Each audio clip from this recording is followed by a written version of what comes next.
Bom dia, queridos irmãos e irmãs. O Diego pediu para eu conversar com vocês sobre igreja missional. E eu estou vindo de 2 dias assim intensos, a minha voz revela isso aí, estou assim meio rouco, porque na quarta-feira, de manhã à tarde à noite, quinta-feira de manhã, eu estava dando aula numa pós-graduação, justamente na matéria que hoje eu me dedico mais, que é a eclesiologia missional, que tem tudo a ver com isso. E eu normalmente começo a minha aula colocando num flip chart as perguntas. Eu digo quais são as suas expectativas para esse curso, e aí os alunos colocam todas as perguntas lá, e aí na última aula a gente volta para as perguntas para ver se alguma não foi respondida. E uma das perguntas que emergiu ali foi esse negócio de igreja missional, de missionalidade da igreja. Isso aí é mais um modismo que nós temos, como a gente já teve tantos outros na vida da igreja. E eu queria usar 45 minutos, né, Diego, que eu tenho?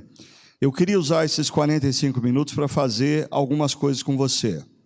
Primeiro, te convencer de que, ou oferecer para você subsídio para você pensar de maneira mais consistente, de que quando nós falamos da missionalidade da igreja, nós não estamos falando de um modismo, mas nós estamos falando de um resgate da essência do que a igreja é na história e no mundo.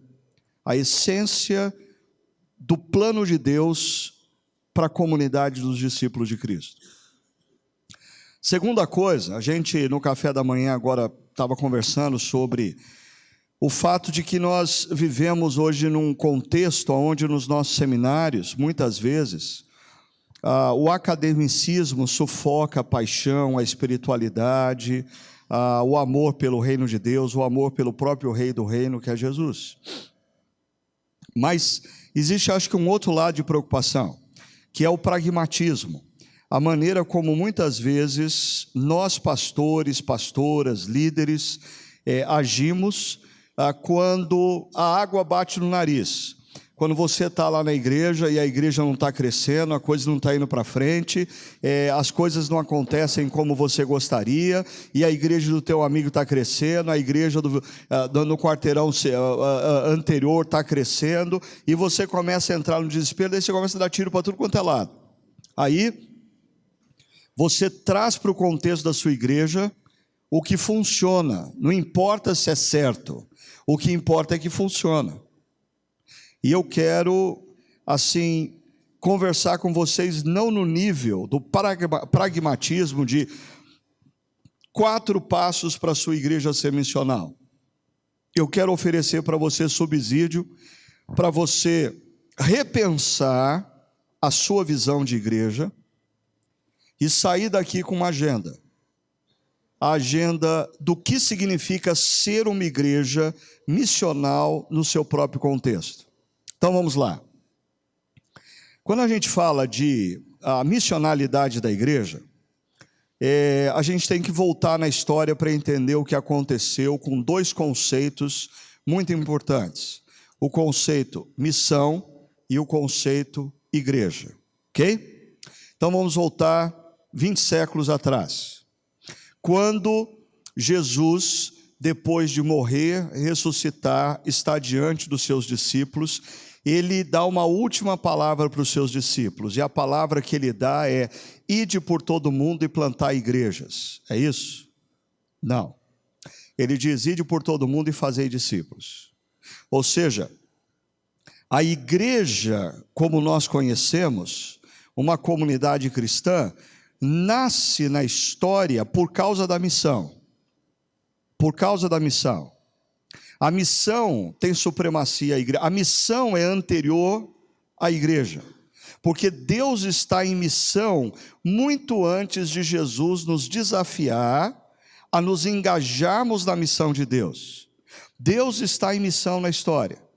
E Jesus, quando fala aos seus discípulos, ide por todo mundo, fazei discípulos, ensinando todas as coisas, batizando em nome do Pai, do Filho e do Espírito Santo, ele está dizendo para os seus discípulos, estejam atentos ao que Deus está fazendo na história e se engajem na missão de Deus, fazendo discípulos, fazendo súditos do reino. Ok. Quando nós pegamos a igreja em Atos dos Apóstolos e a igreja no primeiro século, eu vou ser breve em alguma coisa que deveria, eu precisava gastar mais tempo, mas vou ser bem breve. Quando você lê o livro de Atos dos Apóstolos, você não vê distinção entre o conceito igreja e missão. Por sinal, o termo igreja, eclesia, só vai aparecer em Atos dos Apóstolos, interessantemente, depois que os discípulos são dispersos de Jerusalém. Quando os discípulos são dispersos, e eles passam a ir para Samaria e Judeia, e para os confins da terra, o termo igreja passa a ser usado. Ser igreja, no primeiro século, é ser comunidade dos discípulos em missão no mundo. Quem não está engajado na missão, não é igreja. Deixa eu rodar 3 séculos. Constantino, imperador romano. Esse cara dá um grande golpe, uma grande sacada. O Império Romano sofre rachaduras na sua unidade, e uma das formas dele talvez tentar manter a unidade do império é criar fato novo, e Constantino declara que o cristianismo se tornava a religião oficial do Estado. Isso para nós, como cristãos, foi um grande golpe no seguinte sentido: da noite para o dia, absolutamente todo mundo que era do Império Romano passou a ser cristão. Por decreto imperial, todos os que viviam dentro das fronteiras do Império Romano se tornaram cristãos. Pergunta: o que é igreja nesse contexto? Nos primeiros 3 séculos, ser igreja significava estar engajada na missão de Deus no mundo, fazendo discípulos de Jesus. Mas o que significa ser igreja num mundo onde todo mundo se afirma cristão? A igreja passa a ser um espaço onde se faz a manutenção das crenças, se exerce os sacramentos e batiza a próxima geração, porque todo mundo é cristão. Durante toda a Idade Média, missão passa a ser, presta atenção nisso, algo feito por alguns em lugares distantes. Então, ordens católico-romanas deixavam as fronteiras do império, atravessavam essas fronteiras e iam para os povos bárbaros. Isso era missão.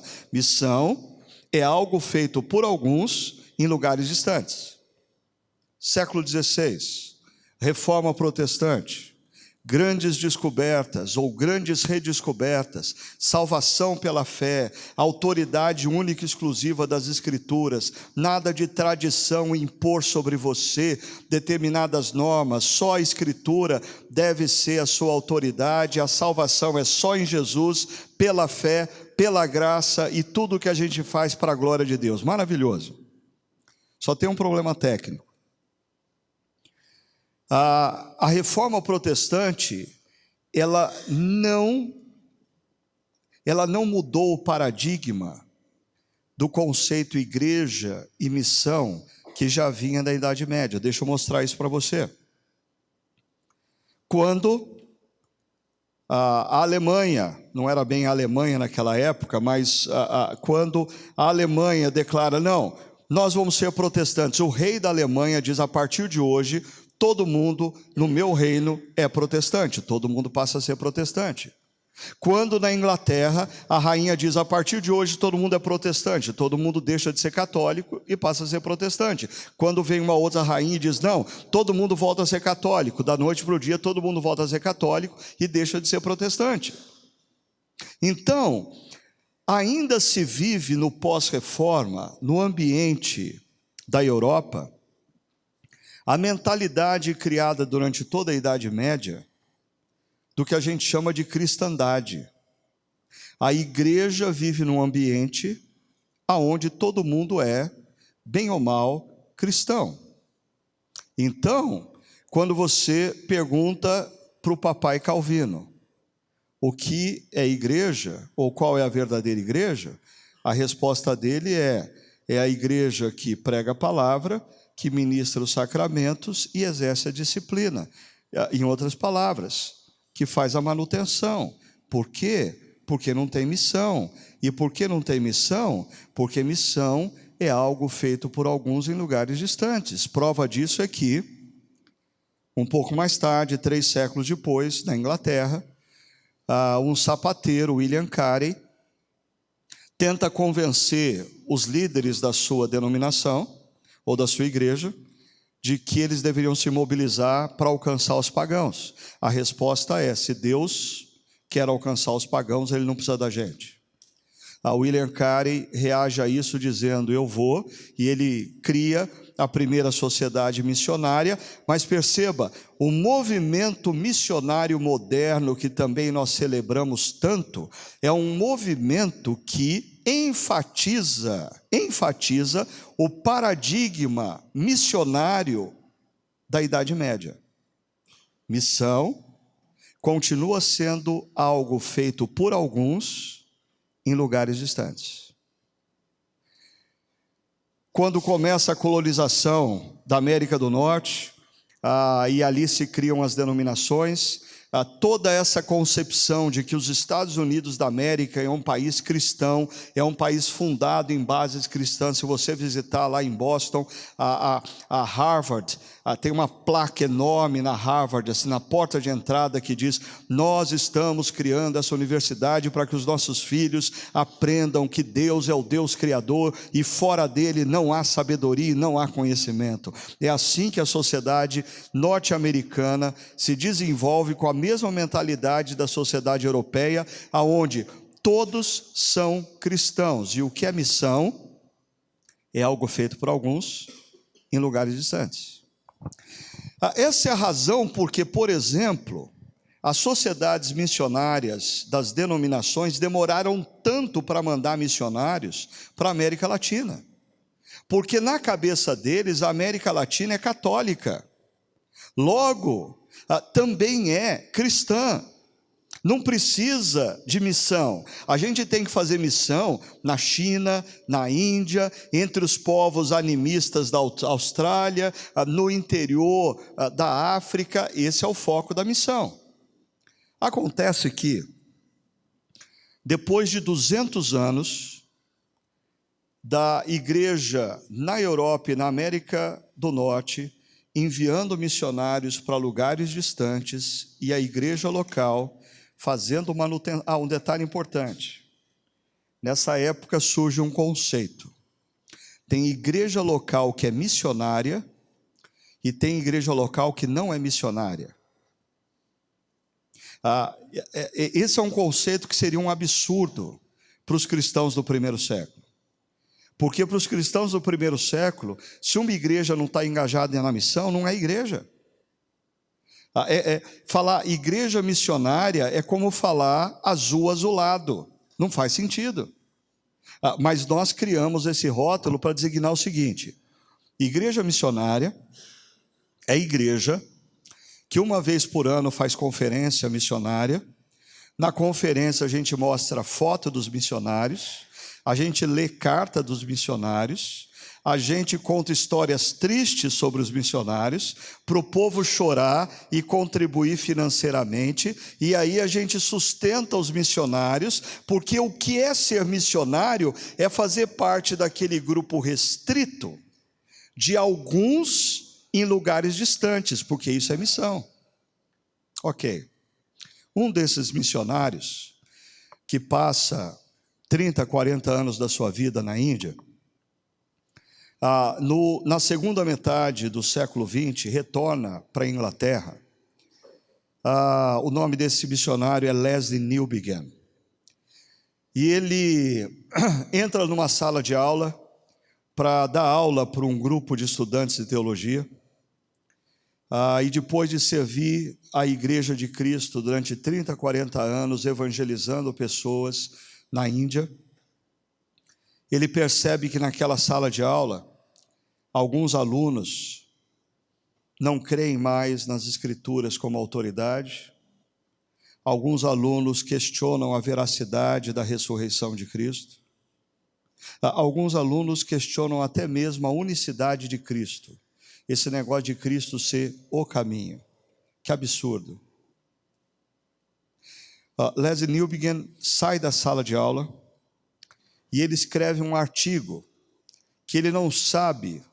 E ontem à noite eu falava para os voluntários sobre momentos ordinários, que depois de 30 anos você olha para trás e fala, aquele era um momento extraordinário e eu não percebia. Ele começa a escrever um artigo que vai ser de extrema importância para tudo que vai acontecer. E a razão pela qual a gente está conversando hoje sobre a missionalidade da igreja, porque naquele artigo Lesslie Newbigin diz assim: enquanto nós, missionários ocidentais, estávamos evangelizando os pagãos, o mundo ocidental, que eles consideram Europa e Estados Unidos, a gente está fora. A gente está do lado do ocidente, mas a gente não é ocidental, a gente é terceiro mundo. Mas a gente se coloca na reflexão deles como intrusos. Mas ele diz, enquanto nós estávamos evangelizando os pagãos, o mundo ocidental foi paganizado. A Europa hoje, em várias partes a igreja morreu, ou está agonizando. A Europa hoje é um continente com grande presença dos povos muçulmanos, uma forte presença dos homens e mulheres secularizados, mas, diferentemente do que apregoou os grandes intelectuais da modernidade, o secularismo europeu caminhou não na direção do secularismo ateu, mas de um secularismo pagão. E grande parte disso acontece na Europa e rapidamente nos Estados Unidos. E eu sempre, quando eu falo sobre isso, eu gosto sempre de lembrar que algumas coisas que aconteceram na Europa levaram 100 anos para acontecer nos Estados Unidos. Mas devido à globalização, às redes sociais e à grande influência da cultura norte-americana na cultura do hemisfério sul, tudo o que acontece nos Estados Unidos, em 20, 30 anos, se torna realidade na nossa cultura. Então, essa sociedade pagã que se consolida na Europa e mais tarde nos Estados Unidos, gradativa, mas muito mais rapidamente do que você imagina, toma conta da nossa cultura. Minha filha mais velha, ela estudou na Unicamp, ela fez Midialogia, um curso num departamento lá da Unicamp que só tem doido, só gente, mas assim, quando você entra numa universidade, na área do pessoal que trabalha com artes, você está trabalhando com os profetas da cultura. Eles estão fazendo um monte de coisa que você não entende ainda, porque eles estão falando de 30, 40 anos depois. Assim, você olha as pinturas dos caras, o que é isso? Você olha a música dos caras, o que é isso? Isso é o futuro. Isso é o futuro, vai se tornar mais claro se a gente viver até lá.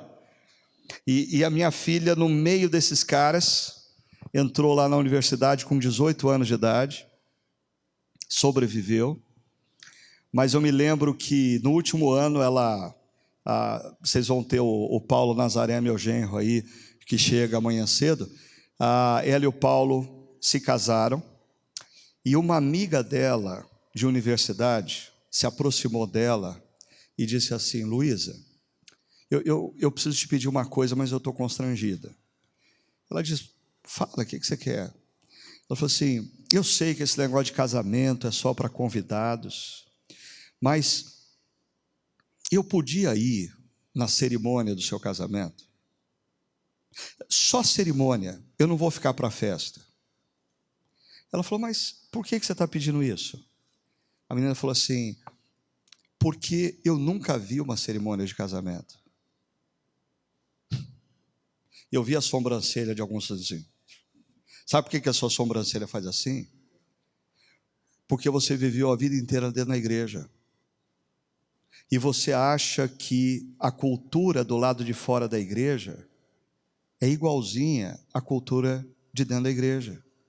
Você ainda acha que quando você fala família, os caras do lado de fora da igreja ainda pensam em papai, mamãe, filhinho e filhinha.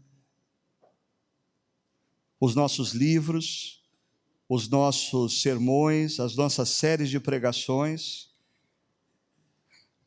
tratam dessas questões como se o padrão interno da igreja fosse o padrão da cultura, mas nós estamos a quilômetros de distância da nossa cultura. Por quê? Porque nós vivemos por séculos. Nós somos frutos dos missionários, primeiro, que vieram para a América Latina, entendendo que nós éramos o fim da linha. Nós éramos a última fronteira da missão. Então, eles não nos ensinaram a sermos missionários. Nós somos o ponto final do ônibus. Ninguém precisa ficar preocupado em fazer mais nada depois disso. Jesus vai voltar. Talvez por isso que o dispensacionalismo cresceu tanto na América Latina por muitos anos. Mas um outro fato: esses missionários que têm as suas virtudes e que a gente deve ser grato a Deus por eles, porque eles trouxeram de certa forma o evangelho até nós, eles trazem uma visão de igreja desassociada da missão, porque para eles também missão é algo feito por alguns em lugares distantes. O que Leslie Newbigin vai começar a questionar: se a igreja local não resgatar a sua natureza missionária, o cristianismo vai morrer. Por quê? Porque nós estamos inseridos hoje num contexto pagão. Deixa eu dar um exemplo. É interessante, quando eu tinha os meus 13, 14 anos e comecei com os meus pais a frequentar uma igreja presbiteriana, talvez um pouquinho antes disso, eu me lembro que assim, na sala de aula, eu lembrei disso por causa da discussão dessa semana sobre ensino religioso ou não em escolas públicas. É gozado porque eu me lembro que na sala de aula, no primeiro dia de aula, a professora mandava a gente ficar em pé, falar o nome e a religião. Aí, eu sabia que eu ia passar vergonha, sabe por quê? A hora que eu falasse: Ricardo, eu sou crente, eu ouvi aquele barulho na sala assim,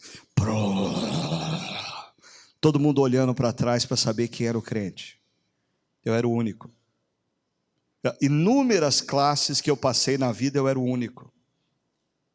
Quando a gente ia para a igreja no domingo, a gente estava no ponto de ônibus, e não tinha celular na época, então a gente usava a Bíblia de papel e botava a Bíblia aqui e ficava esperando o ônibus. Quantas vezes eu não me lembro das pessoas chegarem no ponto de ônibus e ficarem olhando, e ficarem cochichando e apontando, como quem diz: ó, um crente. E naquela época, nós acreditávamos piamente que os católicos romanos eram os nossos maiores inimigos. Nós temos divergências sérias soteriológicas com o catolicismo romano. Nós defendemos que a salvação só pode nos alcançar através de Jesus. Eles defendem um outro caminho das obras. No entanto, eu queria que você percebesse o seguinte: nós vivíamos naquela época num mundo, bem ou mal, onde a cosmovisão ainda era cristã. Nós ainda estávamos herdando essa cosmovisão da cristandade na Europa e nos Estados Unidos. Então, o exemplo que eu dou: há 40 anos atrás, você batia na porta do seu vizinho católico romano e dizia assim: vizinho, eu estou com um problema lá em casa. Ele dizia: qual o problema? Não, o namorado da minha filha está lá em casa, e ele falou que veio para dormir com a minha filha na minha casa. O que você acha que eu devo fazer? O que seu vizinho católico romano há 40 anos atrás ia dizer sobre isso? Ele ia dizer: vamos lá que a gente vai dar um couro nesse cara junto. Hoje você bate na porta do seu vizinho que é evangélico e fala isso, é capaz dele falar assim: cara, você tem que rever seus conceitos, o mundo mudou. A questão das relações homoafetivas, 40 anos atrás, como que o nosso vizinho pensava, como que o nosso vizinho pensa hoje? Acerca do casamento, como que o nosso vizinho pensava há 40 anos atrás, como que ele pensa hoje? Sabe por quê? A cosmovisão mudou. Nessa discussão, às vezes, que a igreja entra na questão das relações homoafetivas, tal, o que a igreja não se antenou ainda é que nós não estamos discutindo um comportamento mais. Nos últimos 40, 50 anos, esse pessoal, e eu não estou falando só do pessoal que lidera o movimento pró-relacionamentos homoafetivos, não. Toda essa secularização criou uma arquitetura cultural na qual você afirmar que relações homoafetivas não são naturais é um absurdo. E aí a gente entra na disputa, assim, achando que a gente está discutindo um comportamento, mas dentro da arquitetura que foi criada, cultural dos últimos 50 anos, você está inserido hoje numa cosmovisão onde absurdo é você ser contra isso. E não adianta você bater o pé, dizer: sou contra, sou contra, sou contra. Se você não conseguir olhar a cosmovisão, compreender a cosmovisão, dialogar com a cosmovisão e fazer o que Paulo fala lá em 2 Coríntios capítulo 10, sobre anular sofismas que aprisionam a mente e levar a mente cativa a Cristo. O que eu quero dizer? Lesslie Newbigin aperta o botão que faz com que inúmeras pessoas comecem a pensar sobre o fato de que as igrejas locais, no mundo ocidental, perderam a sua essência. Elas se tornaram clubes religiosos. O que são clubes religiosos? Clubes religiosos se reúnem de domingo, estudam os seus livros sagrados, cantam as suas canções prediletas, reforçam para a nova geração os seus dogmas, fazem as suas contribuições financeiras para a manutenção do clube. Mas deixou de ser igreja.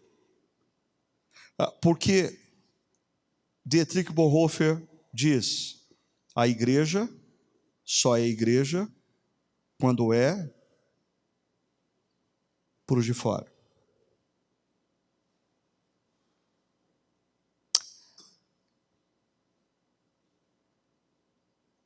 Começa um movimento que não se chama movimento da igreja missional, nem da missionalidade da igreja, mas da redescoberta da natureza missionária, e para não confundir com o movimento missionário moderno, se passa a atribuir o termo o resgate da natureza missional da igreja.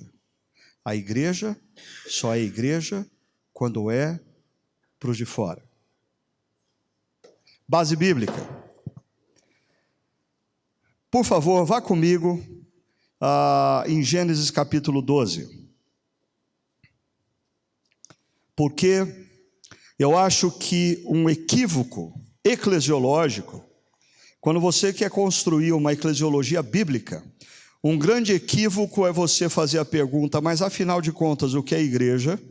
E começar a responder isso a partir do Novo Testamento. Isso é um equívoco teológico que vai levar a disfunções. Se você pergunta, afinal de contas, o que é igreja? Você tem que lembrar que por detrás do termo igreja existe um conceito maior chamado povo de Deus. E a pergunta é, quando emerge na narrativa das Escrituras, na história da salvação, o conceito povo de Deus? E aí você tem que voltar para Gênesis 12. Durante Gênesis 1 a 11, Deus está trabalhando com a humanidade como um todo. De Gênesis 1 a 11, Deus está trabalhando com a criação, com o universo, é a história universal, são todos os povos. E em Gênesis 12, Deus faz um corte. E olha o que ele diz. Então o Senhor disse a Abrão: sai da sua terra, do meio dos seus parentes e da casa de seu pai, e vá para a terra que eu lhe mostrarei. Eu queria chamar a atenção de vocês para os dois verbos que aparecem aqui em Gênesis 1. Sai e vai. Sai e vai. Deus está iniciando a história do seu povo no meio de todos os povos da terra. E o DNA desse povo que nasce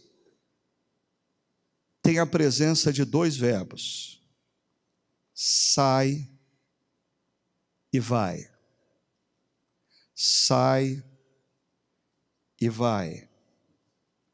Esses dois verbos não são casuais.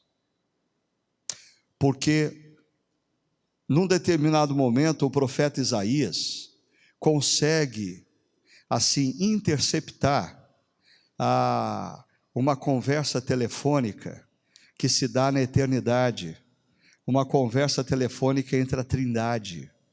E sabe o que ele escuta? Ele grava. E aí ele registra lá. Sabe o que ele escuta? Ele escuta assim: a quem enviaremos? Quem há de ir por nós? Esse é o diálogo da Trindade na eternidade. E quando a Trindade fala com o homem, que vai ser a origem do povo de Deus na história, a Trindade diz: sai e vai. E o texto continua: farei de você um grande povo e o abençoarei. Essa parte a igreja brasileira gosta muito. A gente quer ser um grande povo, a gente quer ser uma grande igreja, a gente quer ser a mega igreja, a gente quer alcançar, a gente vive a ilusão que se um dia nós nos tornarmos 51% da população brasileira, o Brasil vai mudar. Eu temo grandemente por esse momento. Ele diz, Deus diz: tornarei famoso o seu nome e você será uma bênção. Abençoarei os que abençoarem, amaldiçoarei os que o amaldiçoarem, por meio de você todos os povos da terra serão abençoados. Eu queria que você voltasse no verso 2 e percebesse o seguinte. O verso 2 diz: farei de você, e a última frase do verso 2, uma bênção. Você vai se tornar uma bênção encarnada. Aonde você estiver, a minha bênção vai estar. Você sabe aonde se cumpre essa promessa de Deus a Abraão no livro de Gênesis?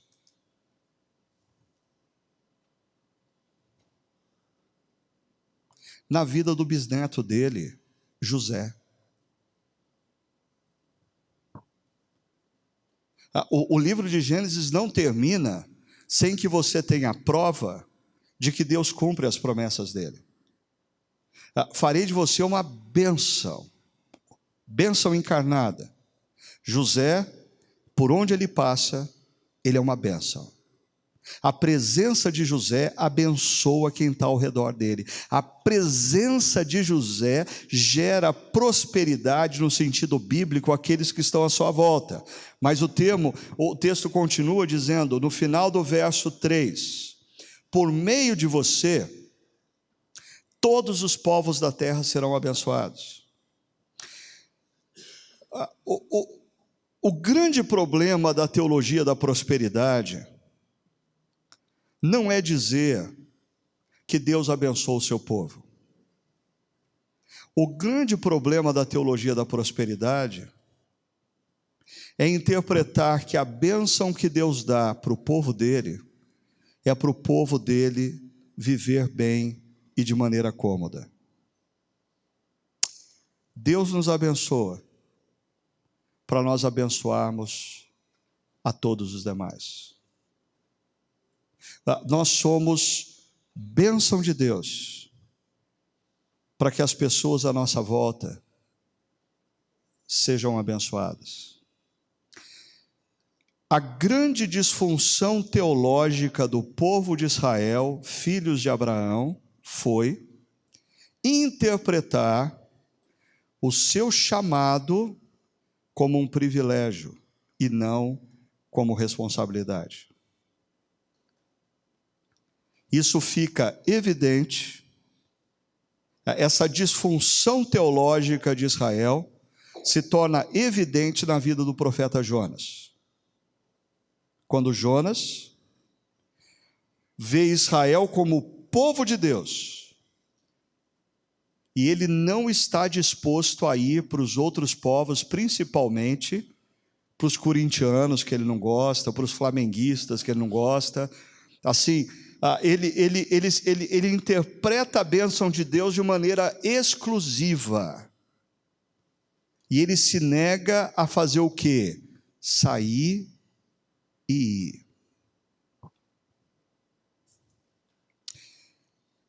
Existem inúmeras pessoas que, para a igreja, são pessoas desconfortáveis da gente se relacionar. Então, eu diria, para muitas igrejas, falar que Deus quer que nós deixemos de viver para nós mesmos e passarmos a viver para a cidade, servindo pessoas que são diferentes de nós, alcançando pessoas que se vestem, que cheiram e que vivem de uma maneira diferente de nós. Esse negócio é incômodo. Ninguém gosta de ouvir sai e vai, porque sair e ir é sair da sua zona de conforto, é sair do seu jeitão de viver, é sair do seu estilo como você faz há tantos anos. E como o apóstolo Paulo diz, se fazer de tudo para com todos, a fim de alcançar alguns. Mas é interessante, porque cada um de nós talvez use esse discurso para dizer para o outro, tá vendo? Escuta aí, você que tem preconceito com criança pobre, você que tem preconceito com prostituta, você que tem preconceito com viciado, você que tem preconceito com rico, você que tem preconceito com intelectuais. O DNA do povo de Deus em Gênesis 12 nós não temos uma opção, e nós não podemos fazer como o profeta Jonas, dizer, eu só vou abençoar quem eu quero, Deus nos mandou abençoar todas as culturas da face da terra, todas as etnias da face da terra. Nós, como igreja, precisamos adentrar em todas as áreas da cidade e sermos bênção. Meu tempo está esgotado, então deixa eu encerrar. É interessante quando a gente vai, eu vou ler rapidamente, Gálatas, capítulo 3, verso 14, porque esse Gálatas 3,14 abriu uma luz da minha cabeça para eu compreender de outra forma Gênesis 12. Diz: isso para que em Cristo Jesus a bênção de Abraão chegasse também aos gentios, ou seja, os gentios também se tornam detentores agora em Cristo Jesus, detentores da bênção. E qual é a bênção?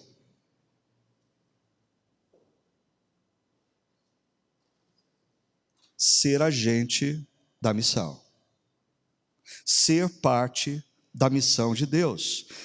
Gálatas 3,14 termina dizendo: para que recebêssemos a promessa do Espírito, mediante a fé. O derramamento do Espírito Santo é a consolidação, é a evidência de que a bênção de Abraão chegou em mim e você. E se a bênção de Abraão chegou em mim e você, nós somos portadores agora de um DNA. Um DNA que constantemente nos impele a sair e ir. Porque a igreja só é igreja quando é para os de fora. Termino com Atos 1:8, que todos vocês conhecem bem. Porque se Gálatas 3,14 fala do Espírito Santo, Jesus diz: mas receberão o poder quando o Espírito Santo descer sobre vocês. E a pergunta é: por que que Jesus promete o poder do Espírito Santo ao seu povo? A resposta é: a fim de serem minhas testemunhas em Jerusalém, na Judéia e Samaria e até os confins da terra. Esses discípulos que recebem o Espírito Santo, eles não têm muita dificuldade de ser testemunha em Jerusalém. Porque Jerusalém é todo mundo parecido com eles. Todo mundo assim, mesmo jeitão. Todo mundo tem os mesmos pressupostos, todo mundo se veste igual. Ninguém gosta de carne de porco. Assim é mais fácil. A grande crise desses discípulos é aceitar a ideia de avançar a fronteira da Samaria, onde tem gente do lado de lá da fronteira que a gente não gosta, que a gente não topa, que a gente não gosta do estilo deles, que a gente não se dá bem com o estilo deles. E quando chega então nos confins da terra e entra numa cidade como Éfeso, onde o povo adora Ártemis, a deusa da fertilidade, com 6.000 prostitutas cultuais, ou quando chega numa cidade como Corinto, aonde no topo de uma montanha, ao lado da cidade, existe o templo de Afrodite, e as sacerdotisas descem toda tarde para se entregar nas ruas em prostituição aos homens da cidade em adoração a Afrodite, e no meio da cidade existe o templo de Apolo, o deus da beleza e da masculinidade. Esse mundo é muito complexo, sem falar no Areópago em Atenas. Como viver a fé em Jesus, em Jerusalém, é fácil. O difícil é ser bênção e fazer discípulos em Éfeso, em Corinto, em Atenas, aonde as pessoas não trabalham mais com os mesmos pressupostos dos cristãos de Jerusalém. Quando nós falamos que a igreja precisa resgatar a sua natureza missional, significa que nós, como igreja, precisamos deixar o nosso conforto e entrar em contato com esse mundo que trabalha com pressupostos completamente diferentes dos nossos. Mas eu queria mostrar para vocês, e aí eu termino, porque a gente teria muita coisa para falar, muitas implicações disso, mas talvez uma das implicações que mais me incomoda e que tem muito a ver com a tentativa nossa de ser igreja em Campinas, e que nem sempre é entendida por todos. Há 15 anos atrás, nós temos pensado no seguinte: se a igreja existe para os de fora, e não existe razão de ser da igreja, se os nossos amigos e parentes não conseguem compreender o Evangelho em Jesus e serem transformados pelo Evangelho, nós queremos ter uma igreja aonde, quando os nossos amigos, vizinhos e parentes venham, eles consigam entender o que está sendo tratado, eles não se sintam chocados com a música, eles não se sintam incomodados com o senta-levanta, nem incomodados em ficar 50 minutos em pé fazendo coreografia. Porque quando a gente fala de que Deus manda Abraão sair e ir, é sair da casa do pai, sair da zona de conforto, sair do jeito que você gosta. Um amigo, Steve Anders, diz que quando ele começou a igreja dele, a pergunta era: como seria a igreja que a única coisa que escandalizasse o não crente fosse o Evangelho? Minha opinião, eu estou pronto para apanhar de vocês. Já já vocês vão fazer pergunta, estou pronto para apanhar. Mas a minha opinião é que nós nos habituamos a uma cultura interna que não faz o menor sentido do lado de fora da igreja. E nós não queremos abrir mão do que a gente gosta, a fim de cumprir a nossa missão.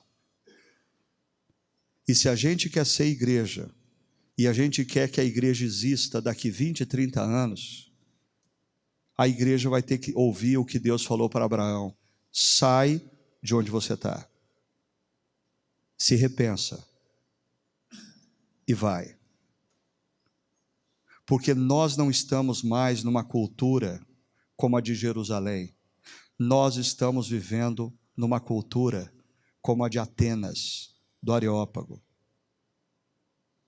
E quando uma igreja escuta a ordem de Deus, sai e vai, antes do não cristão se converter e ser transformado, é a igreja que se transforma, é a igreja que se repensa, é a igreja que aprende, é a igreja que renasce. Ser igreja missional não significa metodologia, significa resgatar a nossa natureza que Deus já prescreveu em Abraão, de nós sermos um povo para os de fora, e temos um objetivo: sermos bênção na nossa cidade, na nossa cultura, em todas as áreas aonde cristãos que são formados no caráter de Cristo adentram, agem e interagem. Que Deus nos abençoe. Amém?